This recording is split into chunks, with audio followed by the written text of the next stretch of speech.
안녕하십니까. 현금 물음표 수업 한번 해보도록 하겠습니다. 고등학교에서는 다루지 않는 부분이기 때문에 여러분들이 생소할 겁니다.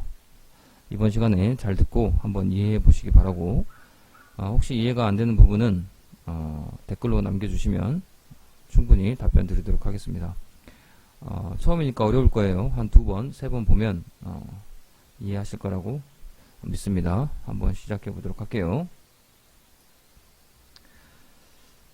현금 물음표는 교재가 따로 없기 때문에 쌤이 몇 글자 한번 적어 봤습니다. 자, 먼저 현금 물음표가 뭐냐부터 좀 알아야 되는데요. 이렇게 볼게요.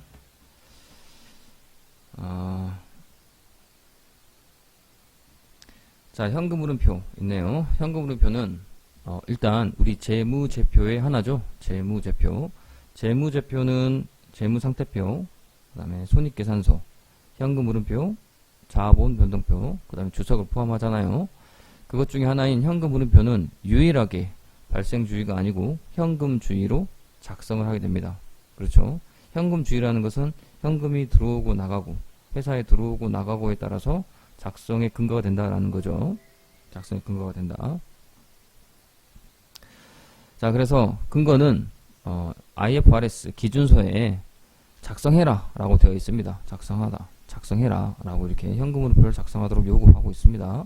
그래서 무조건 작성해야 됩니다. 기업에서는. 목적은, 현금 흐름은 일정 기간 동안에 특정 기업의 현금을 어떻게 조달하고 사용되는지를 나타내는 재무제표다 라고 되어 있습니다. 기업에서는 현금이 아주 중요하잖아요. 아무리 자산이 많고 건물이 많고 그래도 현금이 없으면 부도가 납니다. 그래서 현금은 너무너무 중요하니까 현금을 별도로 보여주는 현금 흐름표라는 재무제표를 작성하게 되는 겁니다. 자, 이 정도 해서 근거 목적은 됐고, 이제 작성 방법으로 본격적으로 들어가 보도록 하겠습니다.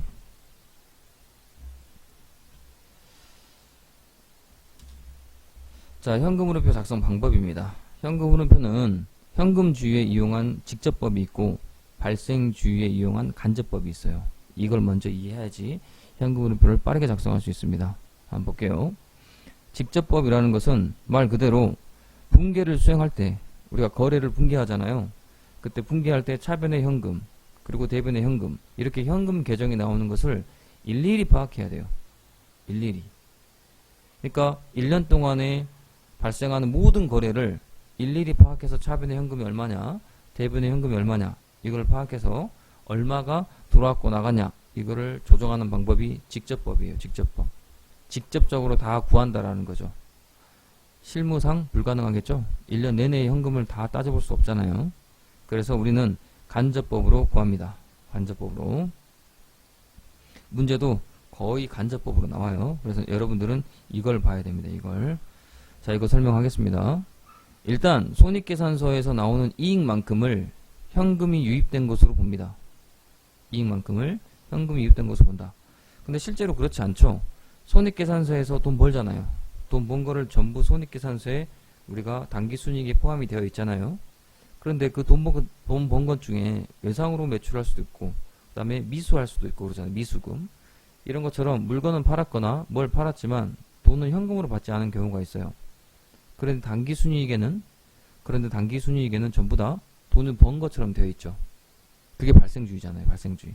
거래가 발생하면 무조건 분개한다라고 하니까.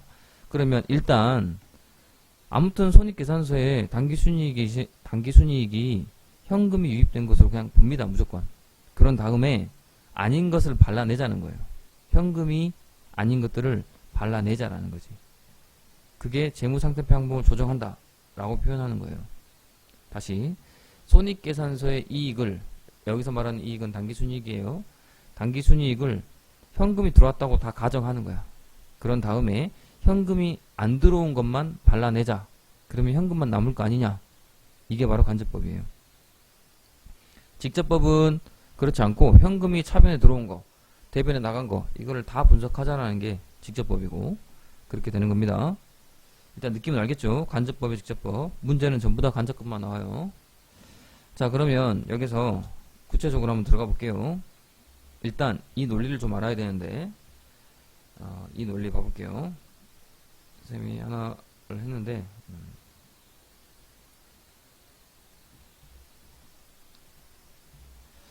자, 재무상태표를 통해서 이해를 해봐야 되는데, 자, 이해를 한번 해봅시다.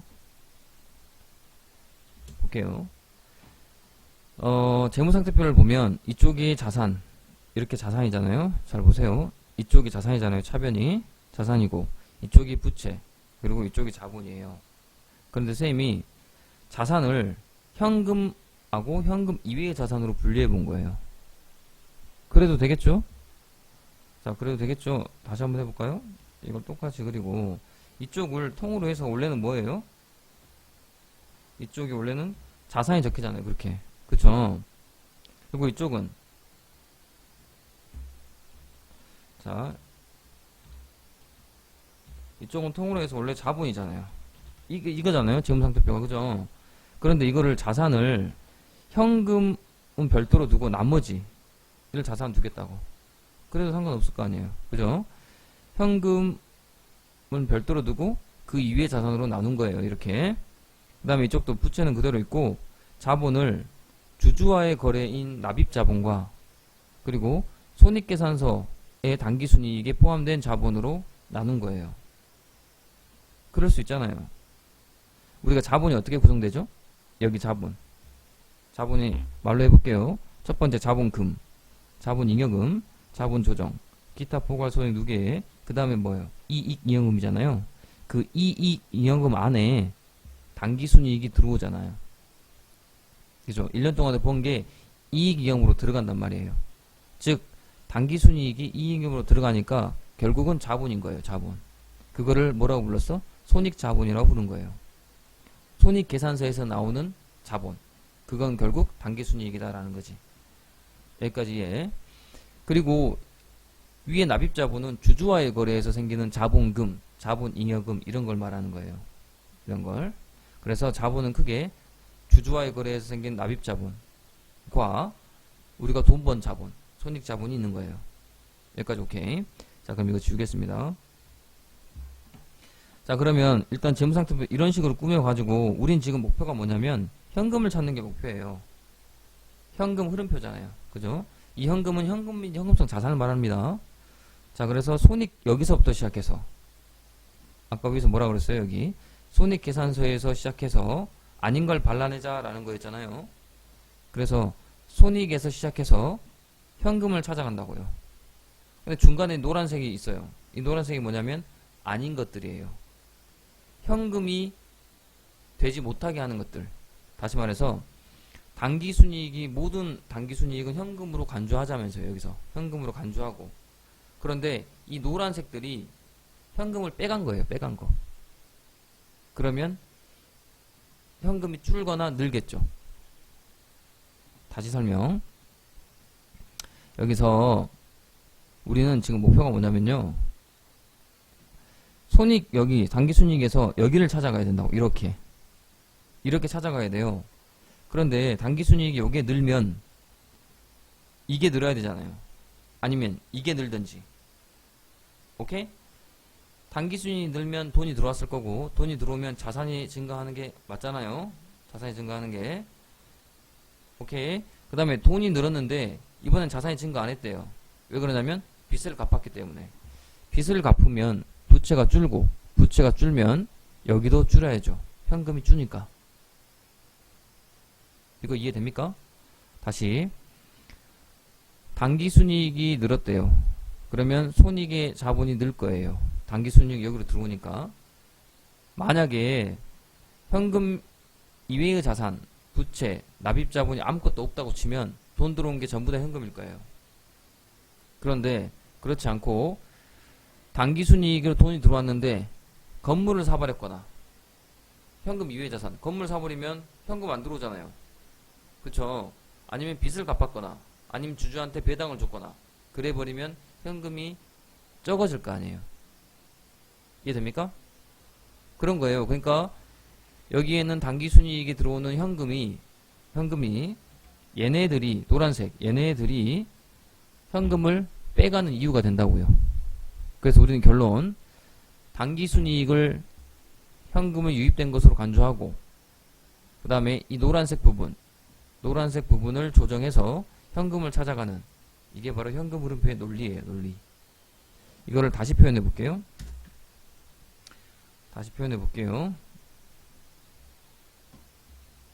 자, 재무상태표 등식이 어떻게 되죠? 재무상태표 등식. 자산은 어떻게 돼요? 부채 플러스 뭐예요? 자본이죠. 요걸 다르게 표현해 볼게요. 자산은 어떻게 나온다고요? 현금만 빼자고 여기서. 그럼 현금 자산 플러스 그 이외 자산이 되겠죠. 예를 들어서 재고자산 이런 거 있잖아요. 유형, 무형, 기타 비유동자산 이런 것들이라고요. 그거는 부채 플러스 뭐라고? 자본이라고요. 오케이? 근데 자본은 단기 순이익이 있는 것도 있고 주주와의 출자이자 출자. 주주가 주식을 우리가 증자를 하면 자본금이 늘잖아요. 그걸 출자라고 부르잖아요. 그죠? 출자. 그리고 돈 많이 벌면 사람들한테 주주들한테 배당도 줄 수 있잖아요. 그죠? 출자는 자본이 늘어나는 거고 배당은 자본이 주는 거예요. 그래서 출자 마이너스 배당으로 적은 거야. 오케이. 이걸 또 다르게 표현해 볼게요. 현금 자산만 우리는 구할 거잖아요. 현금 흐름표니까. 우린 현금이 얼마 있는가를 알고 싶은 거니까. 그러면 현금 자산 외에 나머지를 전부 다 오른쪽으로 넘겨 볼게요. 그러면 마이너스 그 외에 자산 될 거 아니에요. 여기까지 이해되죠? 그리고 나서 플러스 부채 그 다음에 플러스 자본이 됩니다. 근데 여기에 자본을 풀어 써보면 어떻게 된다고요? 플러스 출자가 되고 마이너스 배당이 된다고요. 됐습니까? 여기서 1년 동안의 번개 단기 순이익이고 단기 순이익이 결국은 어디로 들어간다고요? 자본으로 들어간다고요. 그것까지 표현해보면 플러스 수익 마이너스 비용까지 된다고요. 이게 완전한 식이 될 거 아니에요. 요 식이 이해가 돼야 돼요. 다시 요만큼이 뭐라고요? 단기순이익. 그렇잖아요? 단기순이익이 결국은 어디로 들어가니까? 자본으로 들어가니까. 이렇게 해도 될 거 아니에요? 단기순이익이 자본으로 들어간다. 오케이? 오케이. 그러면 이 식과 요거 현금 흐름표의 논리에 따라서 뭐를 할 수 있냐면요. 현금 자산, 우리가 알고 싶은 요거. 우리가 알고 싶은 이 현금 자산은 현금 이외의 자산하고는 마이너스, 즉 반대의 느낌이 있고 반대의 성향이고 부채하고는 플러스 느낌. 그러니까 부채가 증가하면 현금도 늘어난다고요. 자본이 증가하면 현금도 늘어난다고요. 같은 방향이라는 거지. 플러스는 같은 방향.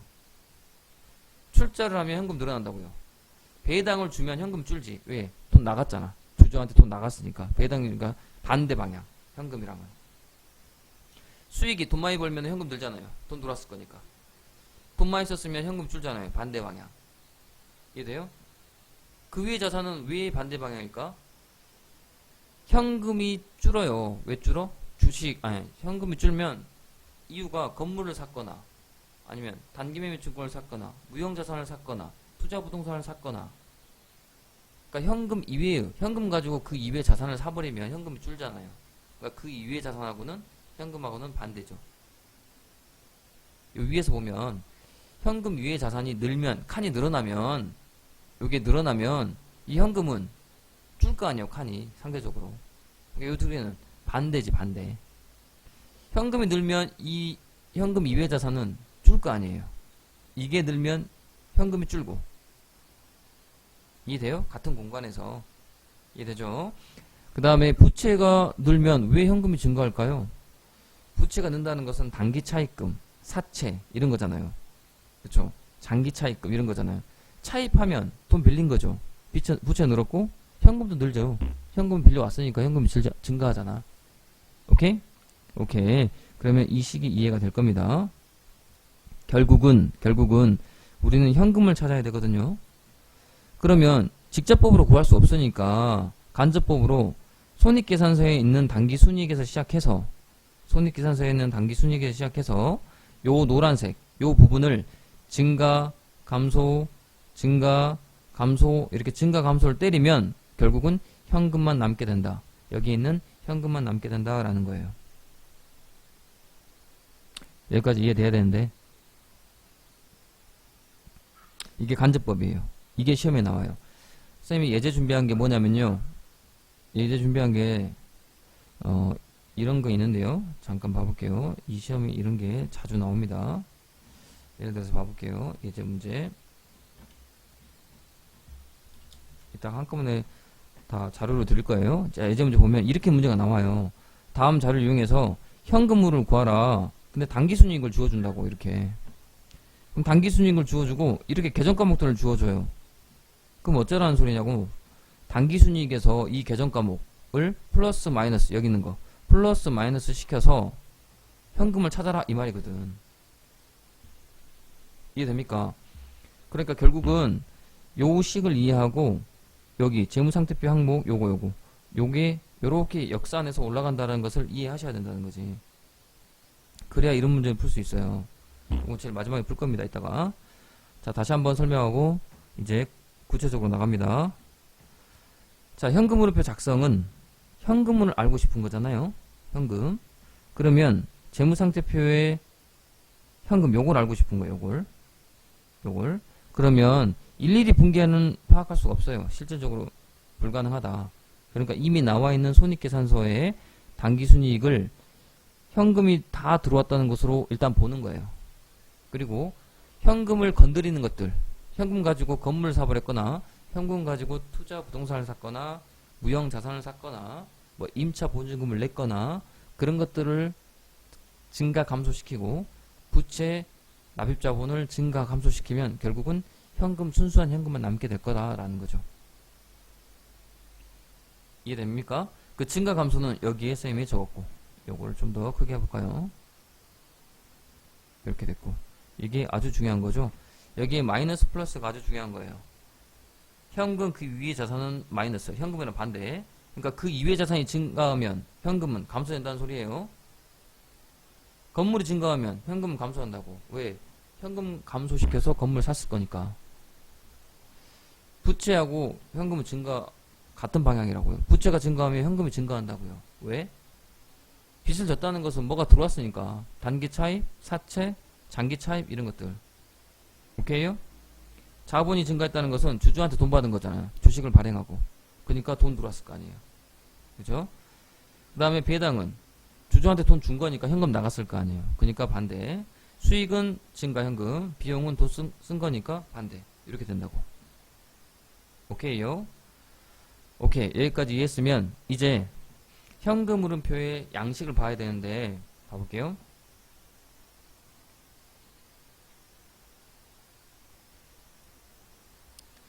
자, 현금 흐름표 양식은 이렇게 생겼대요.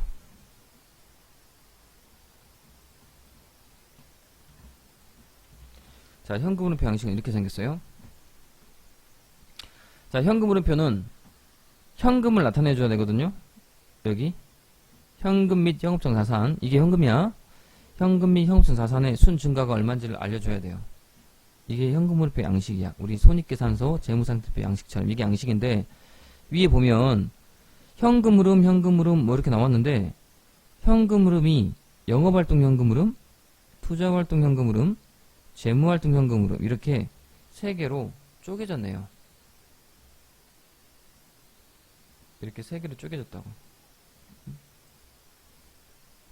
이렇게. 즉 우리 IFRS 국제회계 기준에서는요, 현금 흐름을 세 가지로 쪼개서 공시하라고 규정했어요. 즉 현금 흐름을 통으로 이만큼 현금이 있다라고 하지 말고, 그 현금은 장사해서 번 거냐, 아니면 투자해서 번 거냐, 아니면 그 이외에 재무활동으로 번 거냐, 이걸로 구별해 달래. 그냥 통으로 현금 흐름 얼마냐 이렇게 하지 말고. 그래야 더 유용한 정보를 제공해 준 거래요. 그래서 우리가 여기 이 공식을 이용할 때 이 현금 자산을 영업활동 현금, 투자활동 현금, 재무활동 현금으로 쪼개서 알려줘야 돼요. 답답하죠? 자, 그거를 쌤이 표로 한번 정리해 볼게요. 이렇게 표로 정리된다고요. 어떻게 표현되냐? 이렇게 표현된다는 거야. 이렇게. 자, 이렇게 뭔 말이냐? 영업활동 다시 하나가 잘렸어요.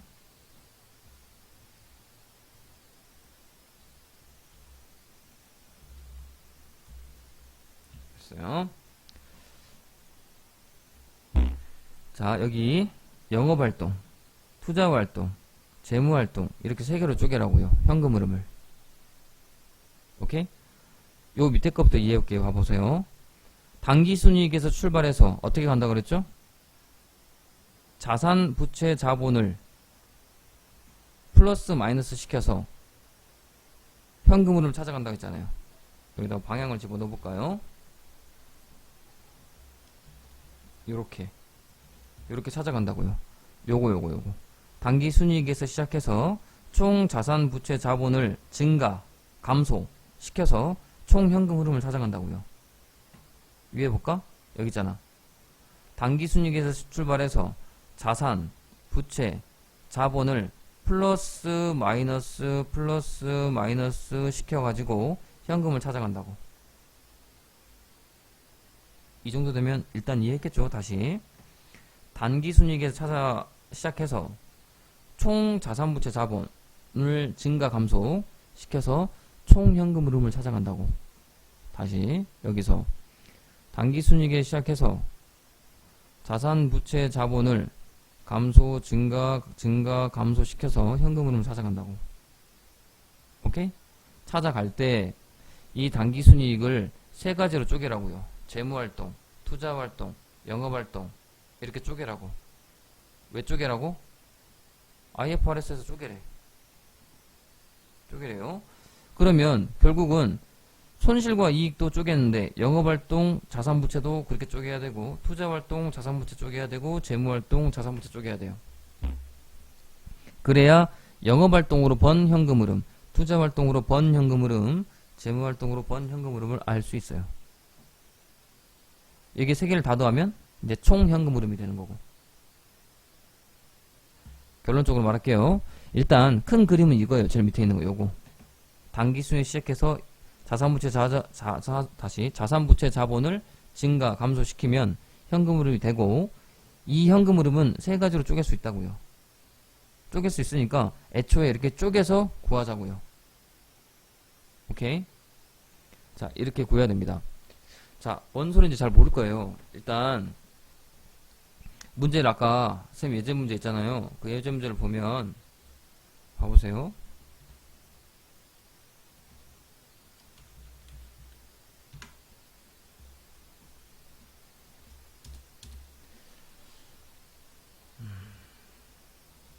예제 문제 보면 다음 자료를 이용해서 영업활동이라는 현금흐름 구하라잖아요. 그죠? 영업활동 이걸 구하라는 소리야. 이걸 구하라는 소리 이거. 그죠? 그러니까 이것만 구하라는 거야. 전체 현금흐름 말고 영업만 구해보라는 거지. 영업만. 그러면 영업이 아닌 것들은 뭐가 있어요? 현금 중에서도 투자랑 재무는 영업활동이 아니잖아요. 그러면 전체 현금흐름을 구해서 투자 재무를 없애야 된다고요. 그래야 영업활동만 남을 거 아니에요. 그쵸?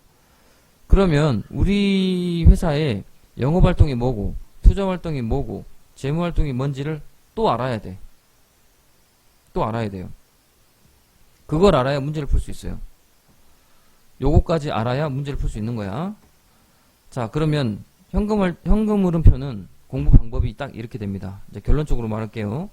일단 여기 요렇게 돼서 총 현금 흐름을 구한다는 개념을 잡아야 되고, 이 총 현금 흐름은 세 가지로 쪼개진다. 그리고 세 가지로 쪼개질 때 영업활동, 투자활동, 재무활동이 뭔지를 알아야 돼요.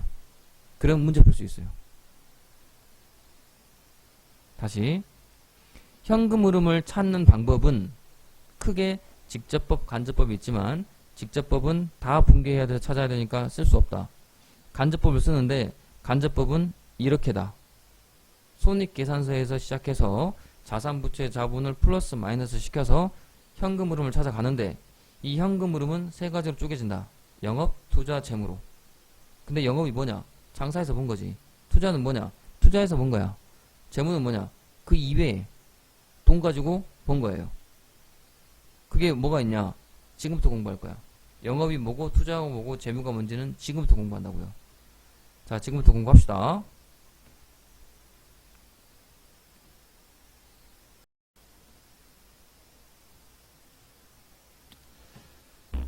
자, 이제 영업이 뭐고 투자가 뭐고 재무가 뭐고 요 부분에 대해서 공부합시다. 일단 요거에 대해서 이해하셨죠? 이해하셔야 돼요. 이해 못하면 이거 못 풀어요. 자, 여기 당기순이익 손익에서 현금을 찾아가는 거 했습니다. 그대로 해줄까요? 이렇게 찾아간다고. 이렇게. 오케이. 자, 영업이 뭐고 투자가 뭐고 재무가 뭐냐, 그 부분 볼게요. 영업활동은 이런 게 영업활동이에요. 쉽게 생각합시다. 영업활동은 장사에서 번 거예요. 장사에서 번 거. 그러면 장사는 뭔데? 매출이 장사겠죠. 바로바로 이해하세요. 매출이 장사죠. 매출에서 돈 들어오고 나가고, 그게 영업활동이겠죠. 두 번째, 사오는 것도 영업이에요. 왜? 팔려면 사와야 될 거 아니에요. 상기업에서는 사와서 팔잖아요. 오케이, 영업. 급여, 판관비에 들어가는 것들은 대부분 영업입니다. 그죠? 장사에서 번 돈이니까. 우리 손익계산서에 보면 판관비 다음에 영업이익이잖아요. 그죠? 그러니까 영업이익 전에는 전부 다 영업활동으로 보시면 돼. 종업원한테 급여 준 것도 영업활동이죠. 장사하면서 종업원이 없으면 안 되잖아요. 요런 거 좀 특이한 겁니다. 수수료는 우리 영업의 비용으로 들어가잖아요. 영업의 수익이든가. 그런데 무조건 수수료 관련된 것은 전부 다 영업으로 늘합니다. 암기합시다. 영업으로 늘합니다. 그 다음에 법인세, 세금 낸 거 있죠? 세금 낸 거는 일반적으로 영업활동으로 들어가요. 왜? 장사해서 돈 벌었으니까 세금 내잖아요. 그런데 이런 말이 있어요. 재무와 투자 활동으로 명백히 관련된 것은 그쪽으로 넣어라. 영업으로 넣지 말고 그쪽으로 넣어라는 건데 잘 없어요. 그냥 여러분들은 영업활동이라고 생각하시면 된다. 마지막, 단기매매 증권 있죠. 단기매매 증권이 영업활동이래요. 보통 주식을 사면 투자 같잖아요, 느낌이. 그죠? 단기매매 증권, 주식을 사면 투자 같은데 아니랍니다.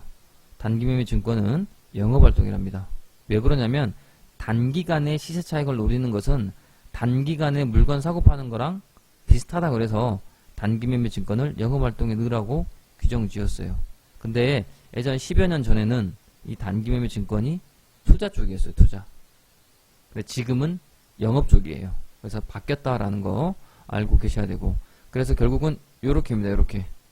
근데 선생님이 보험료를 건너뛰었어요. 보험료는 보험회사의 경우에만 말하는 거니까 건너뛰었어요. 그래서 요 보험료는 안 나올 겁니다. 잘. 보험회사의 경우는 보험료도 당연히 영업활동이죠. 왜? 보험회사는 보험을 파는 게 영업활동이니까. 자, 요렇게 바로 이해하시면 되고, 그거를 구체적으로 계정 과목으로는 이렇게 됩니다. 자, 정리했습니다. 선생님이. 자, IS에서 시작해서 BS로 증감한다고 그랬죠? IS에서 시작해서 BS에서 증감한다고 그랬잖아요. 자, IS의 매출, 매입, 급여 관련된 계정 과목은 요런 게 있습니다. 요런 게 있으면 플러스 마이너스에서 IS 단기 순이익을 계산해야 될 거 아니에요. 그쵸? 그러고 나서 BS 매출, 매입, 급여 관련 거는 이런 것들이 있대요. 앞으로 매출 채권 자산이죠. 그죠? 그 다음에 대손충당금, 선수금 이런 계정 과목들이 나오면 전부 다 무슨? 영업활동이라고. 영업활동. 오케이? 크게는 이렇게. 크게는 매출, 매입, 급여, 수수료, 보험료, 법인세, 단기매매 이런 것들은 전부 다 영업활동이고, 계정 과목으로 구체적으로 따지면 이렇게 된다고요. 매출, 채권, 재고, 자산, 선급금 이런 것들은 전부 다 뭐라고요? 영업활동이라고요. 영업활동할 때 이런 계정들을 사용한다는 거죠. 오케이? 이거 말고도 더 있어요. 근데 대충 이렇게 된다라는 거. 자, 투자활동 갈게요. 투자활동은 투자하는 거 말 그대로 투자하는 거. 회사에서 여윳돈 가지고 투자하는 거죠. 뭐가 있냐면 대표적으로 유형자산이에요. 이게 제일 중요합니다. 이건 알고 있어야 돼. 유형자산을 사고 파는 거 있죠? 사고 팔 때 사면은 돈 나가고 팔면 돈 들어올 거 아니에요. 그건 투자활동이라고요. 알겠죠? 유형자산 관련된 건 뭐라고? 투자활동이라고요. 그 다음에 다른 회사의 주식을 사는 거, 다른 회사의 채권을 사는 거, 이런 것들도 전부 다 투자활동이라고요. 근데 단기매매 증권은 어디라고? 영업활동이라고. 다른 회사에 매도하는 증권이나 이런 거 사면은 뭐라고? 투자활동이라고. 구별해줘야 됩니다. 여기네, 다른 회사의 지분상품 이런 것들 그렇게 해줄까요? 밑줄 그어놓을게요. 그 다음에 유형자산 이런 것들 취득. 오케이. 취득하거나 뭐 파는 것도 마찬가지야. 자, 이런 것들. 그 다음에 대여금 있습니다.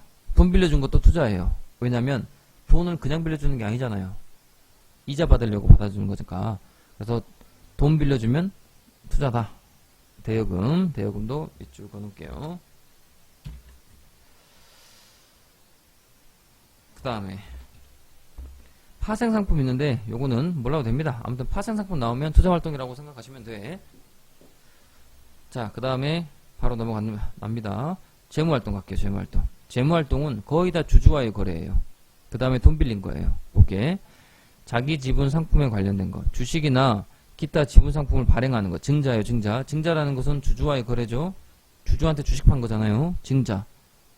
요거. 그래서 여기다 적어놨어요. 쌤이. 자사주. 주식을 취득하거나 감자. 감자라는 것은 자본금을 줄이는 거잖아요. 그러니까 자본금을 늘리거나 줄이면 재무활동이라는 거지. 그 다음에 차입금. 돈을 빌리면 재무활동이에요. 상품이 아니니까 재무활동. 돈과 관련된 일만 하는 거니까 재무활동이다. 아까 대여금은 어디였죠? 대여금은 투자활동이었어요. 이자 받으려고 하는 거니까. 차입금은 재무활동이에요. 돈 빌리는 거예요. 재무활동. 반드시 알아야 돼. 그 다음에 리스라는 것은 빌려주는 거거든요. 리스 같은 거. 이것도 차입금과 비슷한 성격으로 재무활동에 들어갑니다. 오케이. 이렇게 알고 있으면 됩니다. 자, 그러면 여기서 문제 하나 풀어볼까요? 문제 하나 풀어볼게요. 자, 볼게. 자, 다음 자료를 이용해서 영업활동으로 인한 현금 흐름을 구하라 라고 되어 있습니다. 자, 처음엔 잘 이해하기 힘들 수도 있어요. 보시면 간접법으로 풀으라는 거예요. 이거는 직접법으로 풀어라, 간접법으로 풀어라 이런 말이 없죠. 근데 알아야 돼요. 왜? 보기에서 뭘 알려줬으니까. 단기순이익을 알려줬으니까. 자, 단기순이익에 시작해서 이 돈에 시작하는 거야. 자, 320만원에 시작해서 뭐를 증가 감소시키라고요? 뭐를 증가 감소? 자산부채 자본을 증가 감소시켜야 되죠? 그쵸? 자산부채 자본 증가 감소. 그런데 자산이 뭐가 있어요? 재고 자산의 감소, 매입 채무의 증가, 선급 비용의 증가 이런 게 있죠. 요거를 증가 감소시켜야 돼. 오케이? 자, 그런데 여기서 하나 쌤이 말 안 한 게 있는데 감가상각비 이건 비용이죠. 그 다음에 유형자산 처분 손실도 비용이죠. 그런데 요 두 개는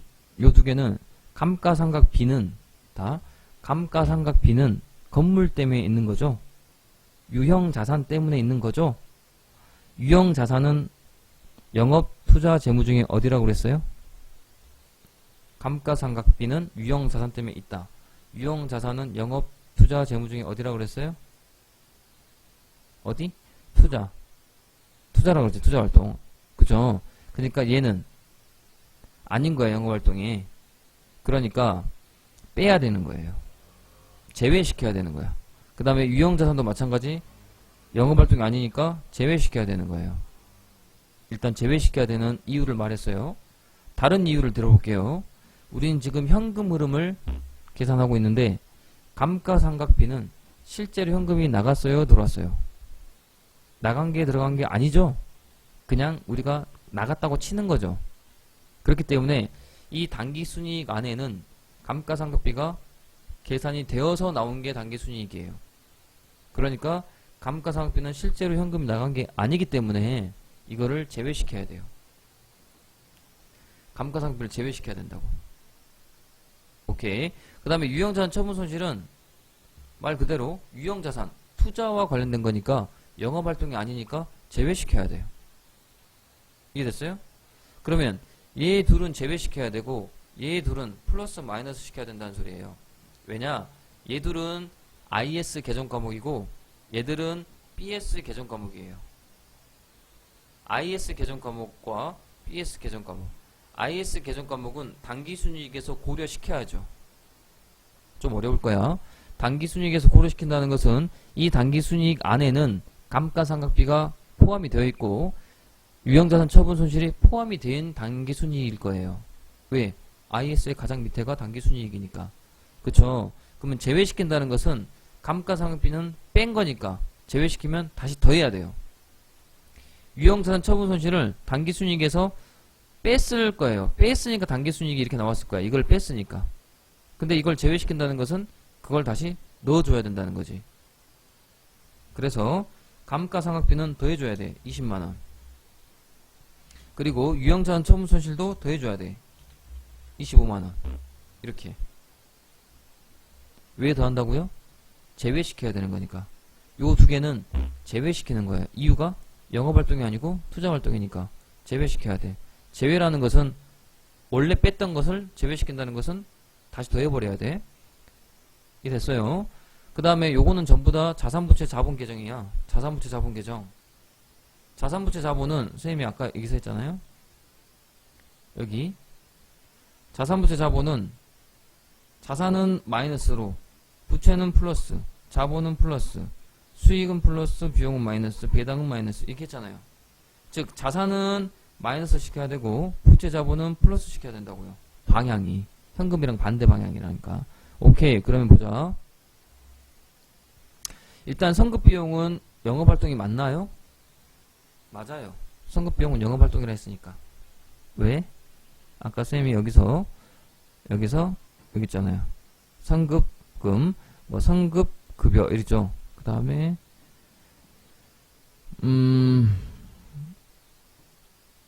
선급 선급도 맞아요. 선급. 네, 저기는 안 나왔네요. 선급비용도 재무활동 맞습니다. 아, 영업활동 맞습니다. 선급활동. 재고도 영업활동 맞아요. 매입채무도 영업활동 맞아요. 아까 매입. 상품이 재고니까 선급비용 다 선급 이런 거 전부 다 영업활동 맞습니다. 그러면 선급비용은 자산이에요? 자산이니까 자산이 증가했대요. 자산이 증가했으면 부호는 어떻게 된다고요? 빼기로 하라고 했죠? 자산의 증가는 현금과 반대니까 빼기 10만원. 그 다음에 재고자산의 감소래요. 재고자산의 감소래요. 재고자산, 자산이죠. 자산이 감소했어요. 감소했으면 마이너스고 근데 자산은 부호가 반대라고 그랬잖아요. 그러니까 얘는 플러스 시켜야 돼요. 20만원. 그 다음 매입채무. 매입채무는 부채죠. 부채가 증가했대요. 부채가 증가했으면 부채는 플러스로 같은 방향이라고 그랬죠. 현금이랑. 그러니까 얘는 그대로 증가했으니까 플러스 45만원. 이렇게 해서 는 나오면 영업활동 현금 흐름을 구할 수 있게 됩니다. 420만원이네요. 그래서 답은 이렇게 되는 거예요.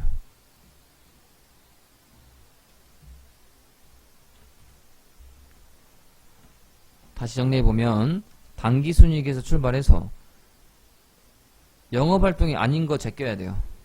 제끼는 방법은 비용은 더해야 되고 수익은 빼야 돼. 영업활동이 아닌 건 제껴야 돼. 감가상각이나 유형자산 처분 손실은 아니야. 유형자산은 아니라고 그랬잖아요. 제낀다. 먼저. 그런 다음에 BS 항목들. BS 중에 자산은 부호가 반대. 부채 자본은 부호가 그대로. 오케이? 그래서 현금으로 간다. 이거를 다시 앞에서 되돌려보면 이 말이잖아요. 여기. 단기순이익에서 출발해서 이 단기순이익 안에는 근데 단기순이익에 포함되지 않은 것들이 있다고. 현금을 지출하지 않은 것들이나 투자나 재무가 있다고. 그런 것들 다 고려한 단기순이익을 말하는 거예요. 그런 다음에 자산, 부채, 자본을 고려해주면 현금이 된다고요. 그거랑 똑같은 논리인 거야. 요거는 총. 아까 선생님이 말했던 요거. 아까 요거 말했잖아요. 그죠? 당기순이익에서 자산부채 자본을 증감을 하면 총 현금 흐름이 된다고. 근데 현금 흐름을 세 가지로 쪼개야 된다고. 영업, 투자, 재무로. 그쵸? 그래서 금방 당기순이익인데 투자, 재무, 투자 아까 유형자산 그건 투자했으니까 제낀다고. 요걸 제껴야 영업이 나오지. 재무 투자를 제껴야 영업이 나온다고요. 오케이. 그래서 지금 요 문제 하나를 풀어봤어요. 요 문제 선생님이 나눠준 문제하고도 많이 같은 문제가 있습니다. 요 문제를 꼭 풀어보셔야 돼. 그 문제 이렇게 푸는 겁니다. 자, 여기 있는 거 한 문제 더 풀어볼까요? 한 문제 더 풀어볼게요. 그리고 나서 앞에 있는 이론을 마저 설명할게요. 자, 죽기회 X21년 영업활동 관련된 자료이다. 영업 관련된 자료이다. 현금 흐름표에 보고해야 할 영업활동 현금 흐름이래요. 얘도 영업활동 현금 흐름이야. 얼마냐 했어요. 단기순이익에 출발하네. 그죠? 자, 단기순이익에 출발해서 자, 보기가 있어요. 미안해요. 자, 3천만원에 출발해서 일단 단기순이익에 출발하니까 여기서 수익비용 있는가 봐보세요. 수익비용. 요게 비용이네. 그죠? 요것만 비용이네요. 요걸 고려해줘야지 먼저. 이 단기순이익 안에는 감가상각비가 고려되어 있다고. 근데 우린 지금 영업활동만 할 거 아니에요. 그죠? 감가상각비는 유형자산 때문에 생긴 거 아니에요. 그래서 유형자산 관련되니까 얘는 무슨 활동? 투자활동. 투자활동이니까 제껴야 된다고. 제외시켜야 돼. 감가상각비는 비용이야. 제외시키면 어떻게 한다고? 더해줘야 돼요. 더해준다. 얼마? 300만원. 자, 그 다음에 나머지는 전부 다 자산, 부채, 자본 계정이야. 그쵸? 자산은 부호가 반대, 부채, 자본은 부호가 그대로. 자, 자산은 매출채권은 자산이에요, 부채예요? 자산이잖아. 그러면 증가됐으니까 플러스고 부호가 반대니까 마이너스 때려야겠네요. 마이너스 500 됐고, 그 다음에 기타 채무래요. 채무는 갚아야 될 거니까 부채가 감소했대요. 감소니까 부호가 그대로, 감소 그대로 400. 그 다음에 매입 채무, 부채죠? 매입 채무는 부채잖아요. 부채니까 감소니까 부호는 그대로 감소 때려야 된다. 감소 얼마? 20. 이렇게 때려야 된다. 오케이? 이렇게 되면 답은 얼마가 나올까요? 2,380만원? 네, 80만원이 나오게 됩니다. 맞죠? 계산기 때려보면 3천만원에 플러스 300 마이너스 500 그 다음에 마이너스 400 마이너스 20 때리면 2380 맞네요. 자, 이렇게 해줘야 된다라는 거죠. 이게 영업활동 현금 흐름이에요. 느낌 와요? 두 문제 풀어보니까 느낌이 와야 되는데. 자, 그럼 마저 위에 이론을 설명할게요. 자, 요거 봐볼게요. 요거. 자, 단기순이익에서 출발해서 어떻게 하라고요? 투자활동, 재무활동, 비용, 수익을 제거하라고. 아까 문제에서 뭐였어? 감가상각비나 유형자산 처분 손실이었잖아요. 이런 거. 수익과 비용을 제거하라고. 비용을 제거한다는 것은 더해야 된다는 소리고, 수익을 제거한다는 것은 빼줘야 된다는 소리예요. 왜? 수익이 반영된 단기순이익일 거 아니에요. 비용이 반영된 단기순이익일 거 아니야. 그럼 비용이 반영됐다는 것은 뺐다는 거 아니야, 예전에. 근데 그걸 제거한다는 것은 더해야지. 그래야 원상복귀 되는 거잖아. 그죠? 그 다음에 수익도 단기순이익은 더해졌을 거 아니에요. 근데 그게 아니라니까. 빼야 된다니까. 제껴야 된다니까. 그럼 빼줘야 될 거 아니야, 다시. 오케이. 그런 다음에 영업활동과 관련된 자산부채의 변동을 고려시켜야 된다고. 근데 고려시킬 때 자산은 부호 반대, 부채 자본은 부호 증가. 그대로 똑같이. 그러면 뭐가 된다고? 영업활동 현금으로 된다고. 이렇게 쌤이 요약해놨어요. 그거를 말로 다시 써놨어요. 이렇게. 여기에 다시 써놨다고. 자, 비영업손익을 제거. 감가상각비나 이런 것들은 전부 다 비영업손익이라고. 투자나 재무라고요. 그래서 이런 것들은 전부 다 먼저 제껴야 돼요. 왜? IS에 반영되어 있으니까 먼저 제낀다, 여기에. 그런 다음에 영업 관련 자산부채, BS 계정들. 제낀다고.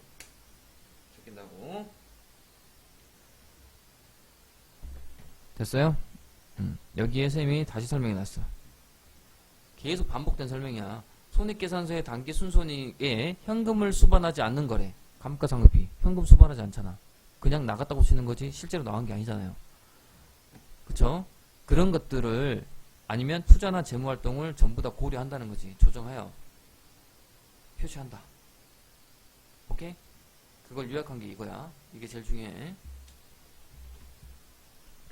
그걸 말로 푼 게 요거고.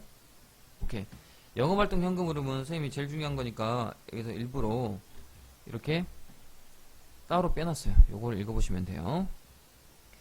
그런 다음에 요거는 양식이고, 쌤이 아까 여기서 했잖아. 그러면 뭐가 영업이고 뭐가 투자고 이걸 다 알아야 된다 그랬잖아요. 맞아요. 다 알아야 돼요. 어쩔 수 없습니다. 그런데 영업은 제일 중요하니까 선생님이 일일이 읽어줬어요. 매출, 매입, 급여, 수수료, 보험료, 법인세, 단기매매증권 이런 것들이라고. 그리고 계정과목은 이런 것들이라고.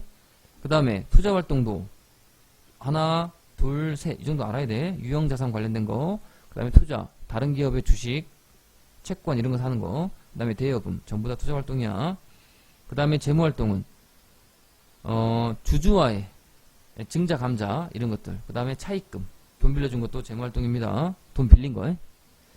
자, 요렇게 해서 투자, 영업, 재무를 다 뭔지를 알아야 돼요. 그런데 이 중에 또 요약해놨어요. 여기 보면 영업활동은 이런 계정과목들이 전부 다 영업활동으로 들어간대. 그러니까 여러분들은 요거 하나표만 알면 되겠다. 요거 하나표만. 요거 투자활동은 이런 거예요. 유형자산, 무형자산, 유가증권 처분, 대여금 회수 이런 것들.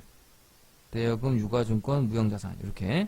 재무활동은 차입금, 사채, 유상증자, 자기주식 매각 이런 것들이 전부 다 투자활동, 재무활동. 그러니까 영업활동을 구할 때는 이런 것들이 나오면 전부 다 제껴야 된다는 소리야. 제낄 때는 자산 부채는 플러스 마이너스로 제끼고, 수익과 비용은 플러스 마이너스로 제끼고, 수익은 빼주고 비용은 더해주고. 오케이? 그 다음에 자산은 마이너스로 해주고 부채 자본은 똑같이 플러스로 해주고. 부호가 그럼 끝이에요. 더 배울 게 없다. 그래서 요렇게 지금 두 문제 풀어본 거잖아요. 오케이. 그럼 하나만 더 하고 이제 마칠게요. 근데 이것 중에 요런 게 있어요. 요런 게 이자를 받은 거, 이자를 지급한 거, 배당금을 수취한 거, 배당금을 지급한 거, 세금을 낸 거, 요렇게 5가지는 보통은 영업으로 해요. 배당금은 재무야. 왜 배당금은 재무예요? 배당금은 자본이잖아요. 자본. 배당금은 자본이잖아요. 왜냐면 돈을 많이 벌면 자본이 증가하고 그러면 배당 줄 수 있잖아요. 그래서 자본된 거는 전부 다 재무야. 재무. 여기 있잖아요. 자기 지분과의 상품거래, 주식이나 이런 거 증자, 그 다음에 소유주와 관련된 거 이런 것들은 전부 다 재무야. 그래서 재무인데 원칙적으로는 이건데 이렇게도 할 수 있대. 영업으로 안 하고 투자로도 할 수 있대. 이자 지급을 영업으로 안 하고 재무로도 할 수 있대요. 배당금 수취를 영업으로 안 하고 투자로도 할 수 있대. 배당금 지급 수취를 이렇게, 그러니까 다른 걸로 할 수 있다는 거야. 다른 걸로. 그래서 요 위에 있는 것들은 유형자산은 무조건 투자활동이거든요. 근데 요런 것들, 요 5가지 요거는 이것도 되고 저것도 된다는 소리야. 그래서 주의해야 된다는 거지. 근데 여러분들 문제에서는 무조건 요걸로 나와요. 이렇게까지는 안 나올 겁니다. 그러니까 여러분은 이렇게 외우면 돼. 이자의 수치는 무조건 어디로 집어넣으라고? 영업으로 넣는다고. 이자의 지급도 영업, 배당금 수치도 영업. 배당금 지급은 재무야. 돈 주는 거는. 근데 왜 배당금 수치는 영업일까? 배당금 수치는 뭘 사야 배당금을 받을 수 있어요? 남의 회사 주식을 사야 배당금을 받을 수 있잖아요. 그쵸? 남의 회사 주식. 근데 이 배당금은 수수료 성격이거든. 남의 회사 주식을 가지고 있으면 수수료를 받는다는 느낌인 거예요. 그러니까 여기서 말하는 여기서 말하는 수수료 느낌인 거야. 그래서 영업활동이 지는 거예요. 선생님, 근데 남의 회사 주식을 사면요, 장기적으로 사면 투자활동이 되는 거고, 투자활동이 되면 배당 받잖아요. 맞아요. 그럴 수 있어요. 그런데 그렇지 않고, 그러니까 여기서 말하는 배당금 수치를 투자로 넣을 수 있다고. 그쵸? 그니까 투자로 넣을 수 있다고. 그니까 재무로 넣을 수 있다고, 영업으로 넣을 수 있다고. 그러니까 양쪽으로 다 된다는 거지. 애매하다는 거예요. 근데 보통 이걸로 합니다. 그러니까 보통 이걸로 한다는 것을 여러분들은 외워야 돼요. 세금도 영업으로 가요. 장사해서 본 거니까. 장사해서 벌어 세금 냈잖아요. 에? 근데 웃긴, 우리 회사는 건물 팔아서 세금 낼 수도 있어요. 건물 팔아서 돈 벌었다고. 그러면 뭘로 가야 돼? 투자로 가야 된단 말이야. 그러니까 애매한 거야. 그러니까 모르겠고 무조건 이렇게 하겠다. 원칙은. 근데 요렇게 할 수도 있다. 라는 거예요. 그래서 요 4가지, 5가지 항목은 혹시 객관식에 주의해야 하는 것들이 요렇게 나올 수 있어. 그러면 요것도 한번 체크해 둬야 된다라는 거예요. 자, 그래서 문제는 일단 2문제밖에 안 풀었어요. 요 2문제. 요 2문제. 요 2문제가 아주 기본적이면서도 잘 나온 문제라 갖고 와봤고, 쌤이 기타 나눠준 문제 있죠? 그것도 이렇게 풀리면 다 풀립니다. 한번 풀어보시고, 말 문제 대비는 여기에서 다 해결돼. 요 표 하나 갖고, 요 코 하나 갖고. 영업활동 현금 흐름이 아닌 것 골라라 라고 하면 이런 것들이 막 나와 있을 거야, 보기에. 투자활동 현금 흐름을 골라라. 근데 막 이런 것들이 보기에 나와 있을 거야. 이렇게 해서 찾으면 된다고요. 알겠어요? 구체적으로 읽으려면 위에 선생님이 이렇게 설명해 놨어요. 이거 보시면 된다라는 거지. 그래서 요 자료는 쌤이 일일이 친 거거든요. 요 자료는 쌤이 쌤 카페에다가 올려줄게요. 카페에다가 올려줄 테니까 그 카페에서 다운받으면 됩니다. 다운받으면 볼 수 있어요. 아니면 중간중간에 이렇게 스톱해가지고 보던지 하셔야 됩니다. 자, 이렇게 해서 현금 흐름표를 마무리 해보았습니다.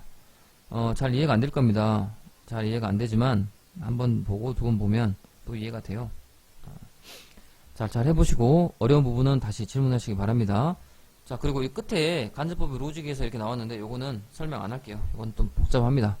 이건 참고로 그냥 나중에 혹시 기회가 되면 설명하기로 하겠습니다. 자, 이것으로 현금 흐름표 간단하게 마치도록 하겠습니다. 고생하셨습니다.